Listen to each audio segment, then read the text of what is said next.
Ahora, en este momento, a las 14:44, después de nuestra introducción, vamos a hacer una nota a distancia con el expresidente durante 3 periodos constitucionales de Ecuador, Rafael Correa, que, como saben ustedes, vive desde el año 2017 en Bélgica, tras un sonado caso de lawfare en su propio país. Rafael Correa, Carlos Polimeni desde Buenos Aires, esta es la M530, Somos Radio, la radio de Madres de Plaza de Mayo.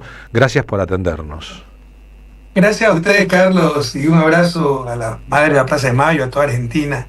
Pero una precisión, o sea, yo vivo del 2017 en Bélgica por un sonado caso de lawfare. Cuando yo dejé la presidencia en el 2017, primero había anunciado en el 2014 que no me iba a lanzar a la reelección, que ganaba fácilmente. Y dije que me iba a vivir a Bélgica porque mi esposa es belga, y salí sin una infracción de tránsito, y como el gobierno más popular de la historia del Ecuador. Luego, con la traición de Moreno, es que comienza el lawfare y yo ya estoy bajo la jurisdicción del Estado belga, me defiendo de aquí y les he ganado absolutamente todo. Aclaro esto porque en varias entrevistas que he dado con Argentina, la versión es que yo salí de Ecuador porque empezaron las acusaciones contra mí. No, yo salí de Ecuador porque dije que iba a venir a vivir a Bélgica y salí sin una infracción de tránsito. Viviendo acá, empieza toda la persecución y me he defendido ganándoles absolutamente todo. Lo tenemos claro. Tuve la suerte, Rafael, de ver su exposición aquí en Buenos Aires, en la reunión del Grupo de Puebla, en que también Cristina Fernández, y su didáctica sobre el lawfare y el modo en que contó ahí, delante de una multitud, en el Centro Cultural Kirchner, deja todo tan claro que no habría nada más que decir, si no fuera que los poderes fácticos desoyen la lógica y proceden, como acaba de ocurrir con la Argentina, culpabilizando a una inocente y armando una causa que está destinada a proscribirla.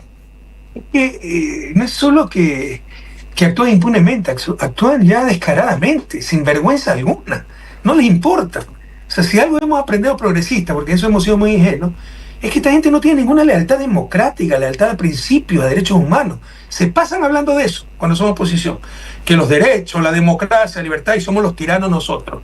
Y cuando llegan al poder, eso, ejecutan exactamente lo que han denunciado ficticiamente y no respetan absolutamente nada, pero con el mayor descaro, la mayor indecencia, no le da ni vergüenza.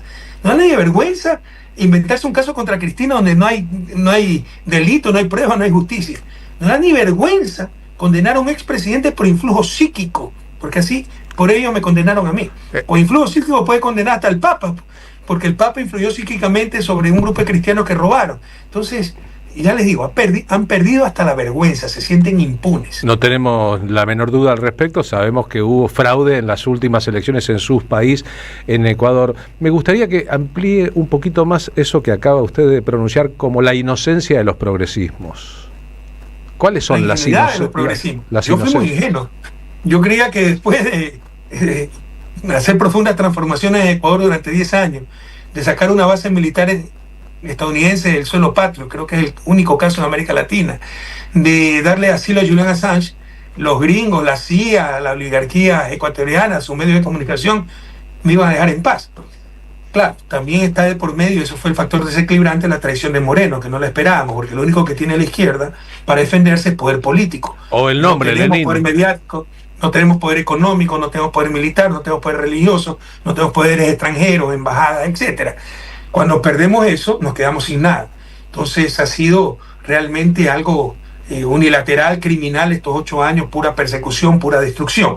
Pero si hubo ingenuidad, pensar que yo me podía retirar tranquilo para ser un abuelo feliz cuando mis hijos tengan hijos, que todavía no los tienen, y estoy esperando, dicho sea paso, en todo caso, y me iban a dejar en paz, ¿no? Eso es una ingenuidad tremenda. O que esta gente tiene algo de lealtad democrática. No nos engañemos. Esta gente, la democracia, cuando les es útil, son demócratas. Cuando no, como hicieron en los 70, la destrozan con sus dictaduras. Ya no tenemos esas dictaduras con botas militares, no porque no quieran, sino porque no es posible en el siglo XXI con internet, grabando con celulares, etcétera, y utilizan métodos más sofisticados como el lawfare, que destruye el Estado de Derecho, que es un componente fundamental de la democracia. ¿Qué piensa que va a pasar con la figura de Cristina Fernández de Kirchner, independientemente de la prisión que va a cumplir por la causa en que ha sido condenada? ¿Se diluirá su poder político o terminará siendo una fuerza política más grande? Ustedes tienen la experiencia histórica, lo que pasó con el peronismo. Sí. Proscribieron a Perón y creció el peronismo, y no lo han podido derrotar en más de 70 años, ¿no? Parece. proscribieron incluso a toda una tendencia política, el peronismo. Cristina va a crecer con esto, por supuesto, en lo inmediato, en su alcance político concreto, la van a limitar. Esto es muy duro, desconcentra, uno tiene que gastar en abogados, escritos, en mi caso era transcribir las cosas al francés y todas esas cuestiones, no se imaginan cuánto tiempo lleva todo eso, es distraer, desgastar. Pero a nivel de figura, que no hemos buscado eso, nadie ha buscado trascender, hemos buscado servir. Pero lo único que hacen es engrandecer la figura de Cristina. Si pretenden con esto borrar su puesto en la historia, están más perdidos que Papá Noel en junio, porque lo único que están haciendo es inmortalizándola. Y Cristina ya es una inmensa figura, no solo latinoamericana, sino mundial, que será indeleble en la historia universal. Es hermoso escucharlo decir esas cosas, sobre todo porque en la Argentina, le cuento, Rafael, corre una ola de desazón en mucha gente también, que ve en realidad en la proscripción de Cristina la derrota de un montón de sueños, que tal vez tienen que ver con la inocencia de los sueños del progresismo, de que la justicia y los poderes fácticos van a ser convencidos por los buenos liderazgos, de que tienen que plegarse a eso y no servir más a los grandes poderes transnacionales. Mire, es muy duro lo que estamos pasando, pero no es nuevo. Y debemos aprender de la historia y debemos seguir el ejemplo de la madre de la Plaza de Mayo. En los 70 se desaparecía la gente, se la torturaba, se la asesinaba, se la lanzaba de aeronaves al mar, al río de la Plata, con los pies metidos en bloques de cemento, ¿ya? O drogados. Entonces, en los años 50, el golpe de Estado contra Perón, el bombardeo de la aviación argentina, su primera operación contra su propio pueblo en la Plaza de Mayo, las decenas de muertos, centenas de heridos. Entonces, ha habido episodios igual o más graves en la historia latinoamericana. Este es un episodio más de la tan tumultuosa historia de nuestra región. No significa que pues, eso nos va a tranquilizar. Significa que eso nos debe dar resistencia y nos debe dar esperanza. Hemos salido siempre adelante y nuevamente saldremos adelante y debemos seguir luchando para el triunfo definitivo del progresismo, que no es otra cosa que el triunfo definitivo de prosperidad con dignidad, con justicia, como merecen los argentinos, como merecemos los latinoamericanos. ¿Ha podido hablar en este final del proceso que incluyó ayer la resolución de la Corte Suprema con Cristina? No, estamos en contacto, pero yo eso trato de ser muy prudente, ¿no? Toda mi vida he tenido ese principio de vida. Uno enseguida quiere llamar, hacerse presente, y muchas veces para decir yo estuve ahí. Créanme que en mi vida he buscado ser útil, nunca he buscado ser importante, y les he mandado el mensaje, ¿no? Mira, me encantaría hablar con Cristina, pero entiendo bien los momentos que están pasando, así que tú me dices si es pertinente o no, con su asesor, asistente, que es Mariano. Entonces, si ellos me dicen, sí, que Cristina quiere hablar contigo, la llamo enseguida, si no, no pasa absolutamente nada. Yo entiendo muy bien que en estos momentos pues tienen que concentrarse en otras cosas, ¿no? Es verdad, y debe estar recibiendo muchas llamadas. Igualmente usted sabe que ha sido uno de los preferidos de Cristina en el venturoso momento en que hubo un montón de liderazgos hermosos en América Latina que incluían a prácticamente todos los países. Hoy, salvo Argentina y Ecuador, casi todos los países de América del Sur tienen gobiernos progresistas, es bueno decirlo también, porque acá estamos como en una nube oscura con lo que acaba de ocurrir. Si Cristina estuviera mirando, es una posibilidad ahora o viendo después esta charla nuestra con usted, mirándola a los ojos, ¿qué le diría? Mi inmenso cariño, solidaridad y admiración hacia ella. No van a poder ocultar el sol con un dedo. Ella ya está en la historia latinoamericana. Pero mire, sí, usted ha dicho algo muy importante, porque a veces caemos en la desazón, ¿no? Sí, hay extremismo, se han roto todo límite y escrúpulo, pero cuantitativamente incluso el progresismo avanzaba en América Latina. Otra cosa es cualitativamente. Y usted ha dicho que soy el engreído de Cristina, uno de los engreídos. Lo que pasa es que esa fue una época de oro para América Latina, el 2002 al 2014, cuando coincidimos con Néstor, con Cristina. Acabo de hablar con Lula el fin de semana pasado en Niza, en Francia, y conversábamos de eso. O sea, él está como presidente actualmente, pero él reconoce esa época fue la época de oro de América Latina, tal vez la mejor época de toda la historia de América Latina, porque habían gobiernos progresistas casi en toda Sudamérica, pero había mucha coordinación, una complicidad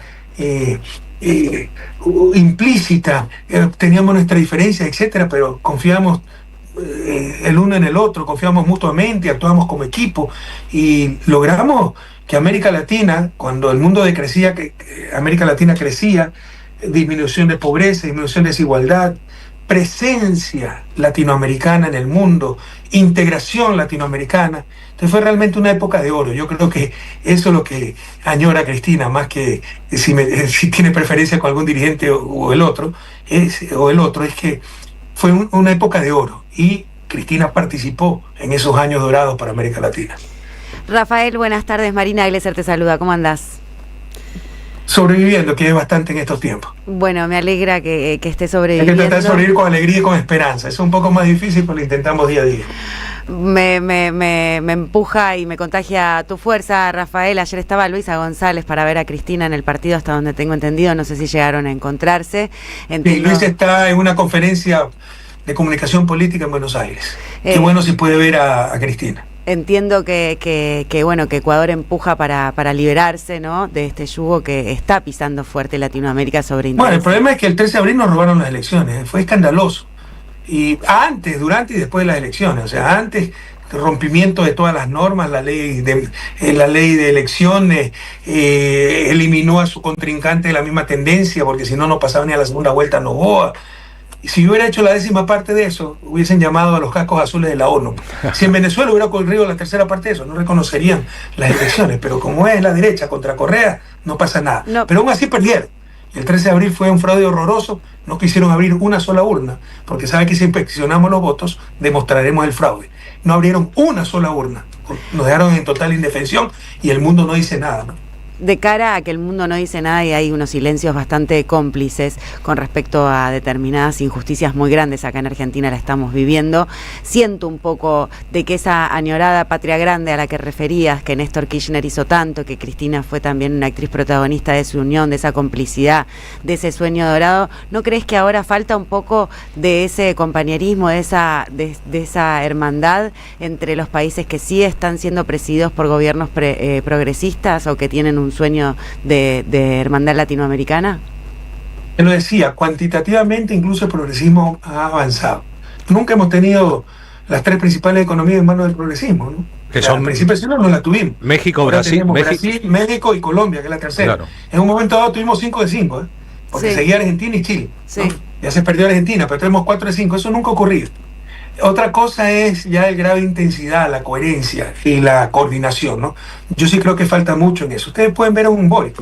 El enemigo de Boric parece que es Venezuela, ¿no? Nunca aceptó nunca reconoció las elecciones venezolanas, pero en 30 minutos reconoció las elecciones ecuatorianas, cuando están repletas de fraude. Entonces, ¿cómo entiende esas cosas, no? Esa incoherencia. Ajá. Un presidente de izquierda como el de Chile, Gabriel Boric, o que subió. Pero yo no le pido que sea izquierda o derecha, estas son cosas éticas que trascienden las ideologías. Pero por lo menos si Luisa, que es la misma tendencia, no reconoce los resultados, esperen un poquito. No, enseguida a reconocer los resultados cuando están repletas de irregularidades, sí, las elecciones ecuatorianas. No, y apoyos hacia Cristina también internacionales, ¿no? Que Néstor Kirchner por la paz de Colombia ha hecho tanto y que han trabajado fuertemente por la liberación de Lula cuando Lula fue preso también por el mismo sistema. Que mira, esa es una de las cosas, una de las distorsiones que ha pasado y que se han agravado en los últimos años. Que todo se ha ideologizado, hasta la ética, la moral. O sea, si lo hacen ellos está bien, si lo hace la izquierda está mal. Todo es permitido para la derecha, se encubren entre ellos. A la izquierda, si seamos honestos, como somos de izquierda, tienen que destrozarnos, tienen que encarcelarnos, quitarnos derechos políticos. Entonces, por favor, o sea, ¿dónde quedaron las referencias morales? Yo jamás permitiré que un adversario de derecha, por odioso que sea, se lo acuse de algo que sé que no es verdad, ¿no? Pero en los actuales momentos no ocurre esto.